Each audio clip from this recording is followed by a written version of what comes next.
Hello my friends, good morning. আজি মই বনগাঁৱত আছো মোৰ মাহঁতৰ ঘৰ বৰ্তমান মই ঘৰৰ পিছফালে আছো খুবেই ধুনীয়া পৰিবেশ চাব পাৰে আৰু মোৰ কাষত আছে আজি মোৰ ভাইটি নতুন ভাইটি হাই আমি সবে টুক টুক বুলি জানো আসল নাম অয়নজ্যোতি দাস নামটো ক'লেই অয়নজ্যোতি দাসে এতিয়া অলপমান গাঁওখনৰ বিষয়ে ক'ব মই কি জানো মই নাজানো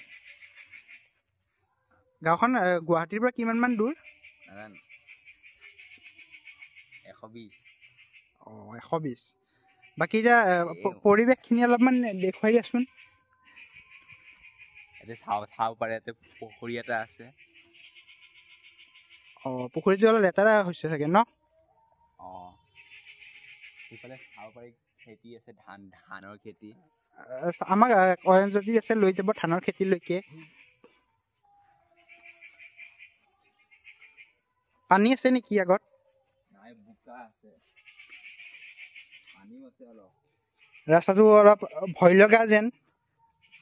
সাপ জোক থাকিব পাৰে মোৰো চেন্ডেল গোটেই ভিজিল চাব পাৰে সেইবিলাক ঘাঁহ নেকি আগত দেখিবলৈ পাইছো এখন নেশ্যনেল পাৰ্ক হেই কি নেশ্যনেল পাৰ্ক নহয় নেকি এইটো ধানৰ খেতি ক্ষমা কৰিব এখন ধানৰ খেতি মোৰ ভুল হৈছিল অয়নজ্যোতি আছে মোক শুধৰাই দিলে ধানৰ খেতি বলা যাও চাব পাৰে খুবেই ধুনীয়া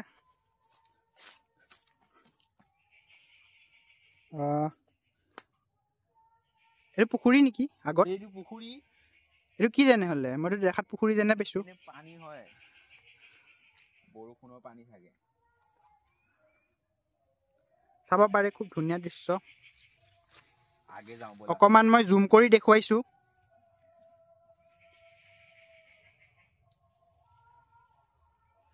আগে যাব নোৱাৰি আজিলৈকে এইখিনি আছিল ধন্যবাদ